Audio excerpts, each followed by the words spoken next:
When it comes to wheelchair and seating, every posture that you're going to assess is either going to be reducible or non-reducible. And understanding that is important because you need to understand, do you need to correct it or do you need to work around it? Before we get into what is reducible or non-reducible, we first must understand what is a neutral posture. It's essentially that classic 90-90 position where the ankles are at 90, the knees are at 90, the hips are at 90, and the person's sitting all beautiful and upright. Now, let me be clear, that is not the goal of seating. You don't need to sit someone like that, but that is what we consider neutral. So the question is, can we bring someone into neutral without impacting another area of the body? So reducible is the ability to move a segment of the body without impacting another area.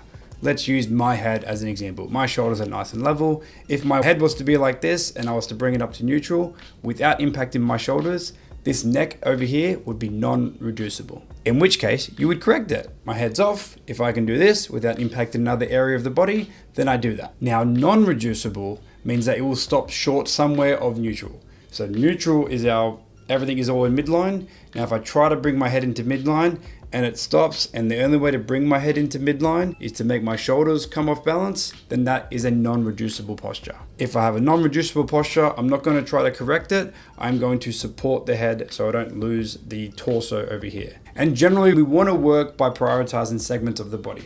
So the hips are the most important area. If our legs are off neutral and we try to bring the legs into neutral, but by doing that, it twists our hips, then we don't want to do that. Same goes for our torso. If our torso is leaning like this, and if by bringing it to neutral, we make our hips uneven, then generally we do not want to do that. Same goes for our head to our shoulders. If our shoulders are good and our head is off, we don't want to sacrifice a good looking head in the expense of the torso. Generally speaking, you might go off balance, like you might go off script with this because the head's really important, and we might forego the negative effects of having a wonky spine so the head can be neutral. So you have that judgment, but generally we want to prioritize the hips, then we want to prioritize the torso, then we want to prioritize the head. And one thing that people can get really confused is that reducible or non-reducible isn't a label of someone. Like, you are not reducible or non-reducible. Certain segments of your body are reducible or non-reducible, and they all sit within a scale. So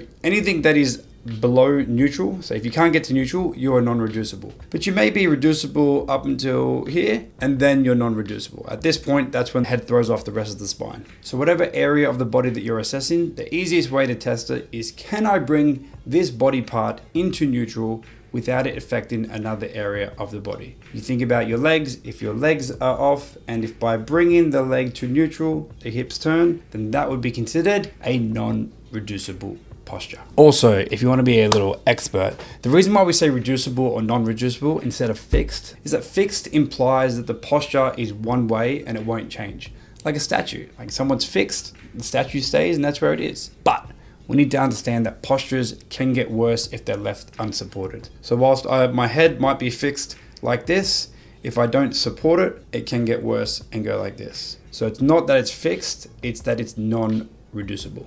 If it's reducible, correct it. If it's non-reducible, accommodate it.